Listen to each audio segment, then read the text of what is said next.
बिस्मिल्लाहिर्रहमानिर्रहीम। अस्सलामुअलैकुम। मेरे चैनल पर मेरी तमाम यूट्यूब फैमिली का वेलकम और उम्मीद करती हूँ कि आप तमाम लोग बिल्कुल ठीक ठाक होंगे। तो जी हाँ, अल्हम्दुलिल्लाह मैं भी बिल्कुल ठीक ठाक हूँ अल्लाह ताला के फ़ज़ल व करम से। और मेरी अल्लाह ताला से यही दुआ है कि आप तमाम लोग अपने अपने घरों में अपनी अपनी फैमिलीज़ के साथ खुश रहें, आमीन। तो जी हाँ, ये नज़र आ रही हैं आप लोगों को वीडियो में मुर्गाबियाँ। तो आज मैंने बनाई हैं मुर्गाबियाँ। दो जो है छोटे साइज़ की थी और दो जो है बड़े साइज़ की थी। इनका शिकार किया गया था और उसके बाद जो है ये हमारे घर आईं, यानी कि हमें किसी ने दी बतौर गिफ्ट। तो फिर आज मैंने इनको पकाया है और ये बहुत ही मज़ेदार बनी थी। तो आपने वीडियो को एंड तक वॉच करना है अगर आप लोगों को इसकी रेसिपी अच्छी लगती है तो ये देखें, अभी जो है इसको सफाई वगैरह करवा कर इसका गोश्त बनवाएंगे हम। तो यहाँ पर मैं अब कुक करने लगी हूँ मुर्गाबियों को। 4 अदद मुर्गाबियाँ थीं, तो इसका मैक्सिमम गोश्त जो निकला है 1.25 किलो के करीब सफाई होने के बाद इसका गोश्त बना है। और अब मैं इसको पका रही हूँ। तो सबसे पहले मैंने कढ़ाई में कुकिंग ऑयल शामिल किया है। 1 से 1.25 कप के करीब कुकिंग ऑयल में शामिल कर रही हूँ। अगर आप चाहें आप देसी घी या बनास्पति घी में भी बना सकते हैं। और अब कुकिंग ऑयल गर्म हो गया है तो मैंने इसके अंदर 2 अदद मीडियम साइज़ की प्याज लंबाई में कटी हुई डाल दी हैं। और अब मैं इसके कलर को कर लूँगी गोल्डन। ज़्यादा डार्क हमने इसको ब्राउन नहीं करना और अच्छा सा इसको गोल्डन कर लेंगे। और साथ साथ मैं इसके इंग्रेडिएंट्स भी बताती जाऊंगी आप लोगों को। और ये बहुत ही मज़ेदार बनती हैं और इसका जो मीट है वो काफ़ी ज़्यादा ताकतवर होता है, यानी कि इंसान की बॉडी के लिए काफ़ी अच्छा होता है और काफ़ी इसके फ़वाइद भी हैं। तो जब ये मौका मिले आप इसको ज़रूर ट्राई कीजिएगा। अभी मैंने इसमें 2 खाने के चमचे अदरक लहसुन का पेस्ट शामिल कर दिया है। पेस्ट मैंने चॉपराइज़ नहीं किया, इसको मैंने कूट के ही डाला है। और अभी मैं इसमें 1 खाने का चमचा लाल मिर्ची का पाउडर, हाफ़ टी स्पून हल्दी पाउडर और 1 खाने का चमचा धनिया और ज़ीरा पिसा हुआ शामिल कर दूंगी। और अच्छी तरह से हमने इसके मसाले को भून लेना है क्योंकि हमने इसमें लहसुन अदरक डाला है। और अब मैं इसमें शामिल करने जा रही हूँ टमाटर। तो मैंने इसमें 2 अदद मीडियम साइज़ के टमाटरों को काट लिया था, लेकिन मेरी बेटी आई है और वो आके टमाटर इसमें से खाकर चली गई है। तो अब मैं इसमें एक और टमाटर काट कर डाल दूँगी क्योंकि हमने इसकी अच्छी सी जो है वो ग्रेवी बनानी है। और इसका जो मीट होता है वो काफ़ी अच्छा होता है, लेकिन थोड़ा सा कुकिंग टाइम चिकन से इसका ज़्यादा होता है। जिस तरह के हम बटेर बनाते हैं, बटेर का कुकिंग टाइम भी थोड़ा सा इससे ज़्यादा होता है, तो उसी तरह इसका कुकिंग टाइम भी थोड़ा सा ज़्यादा होता है चिकन के मीट से। तो अब यहाँ पर हमारा मसाला अच्छे तरीके से भुन रहा है और थोड़ा थोड़ा पानी शामिल करके हम इसमें मसाले को भूनेंगे। लेकिन यहाँ पर इस स्टेज पर अभी मैं इसमें शामिल कर दूंगी जो हमने वॉश करके रखी हुई थी साइड पर मुर्गाबियाँ। तो यहाँ पर अब मैं टमाटर भी देखें काटने लगी हूँ क्योंकि मेरी बेटी बीच में से आकर जो है बाउल में से टमाटर खाकर चली गई थी। उसको बहुत ज़्यादा पसंद है तो मैं उसे फिर कुछ भी नहीं कहती, क्योंकि बच्चे को अगर कोई वेजिटेबल या फ्रूट अच्छा लगे तो उसे दे देना चाहिए। उससे बिल्कुल भी मना नहीं करना चाहिए कि ये जो है सब्ज़ी है या ये जो है हम सालन में ही ज़्यादातर इस्तेमाल करते हैं तो आप इसको ना खाओ, मैं उसको दे देती हूँ।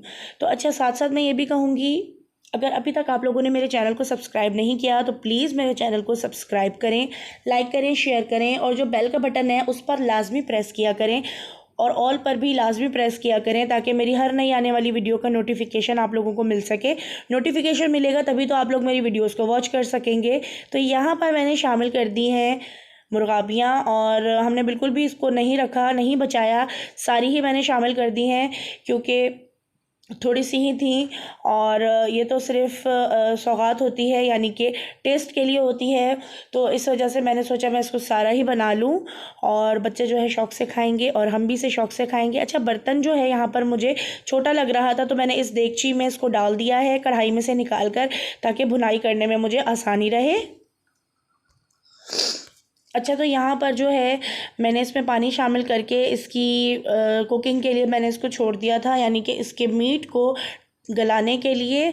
और मीट जो है इसका अच्छी तरह से गल गया है। और अब मैंने अपना मोबाइल भी जो है अपनी शेल्फ़ में सेट कर लिया है क्योंकि मुझे थोड़ी सी प्रॉब्लम हो रही थी।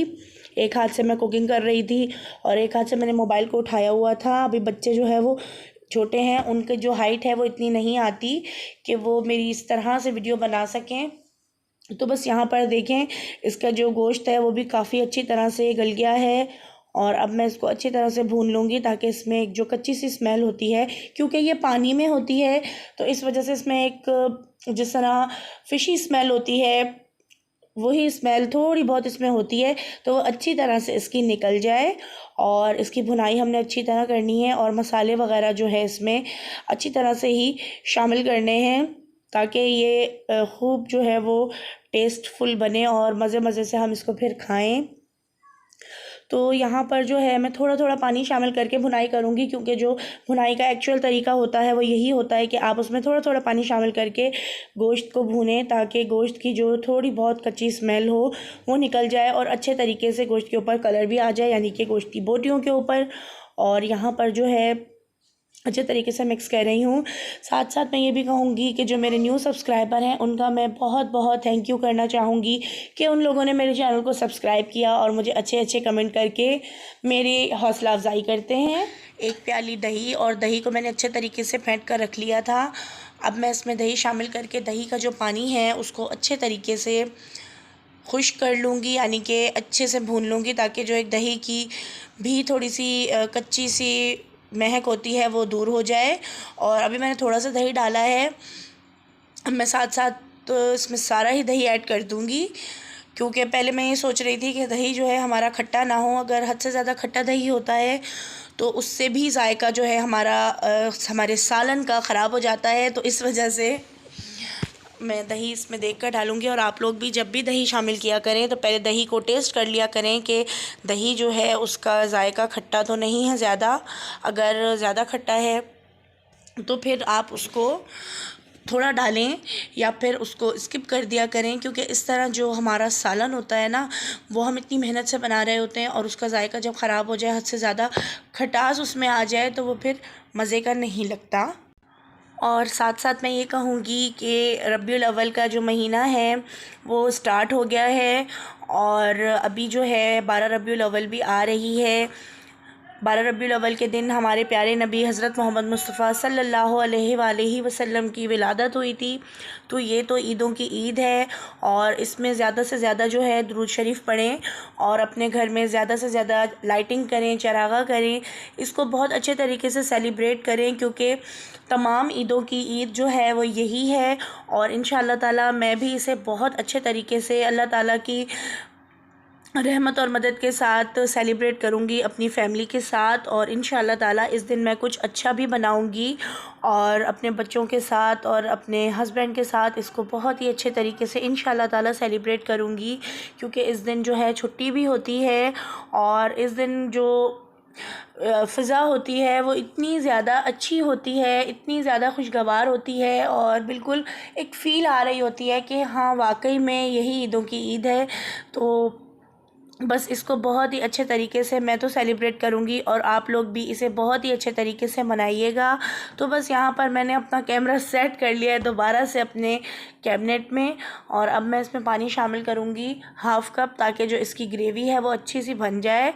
और उसके बाद जो है एक साइड पर हरा धनिया और हरी मिर्चों को भी मैं कट कर कर रख लूँगी, क्योंकि हरा धनिया और हरी मिर्चें इसमें एंड में जाएंगी।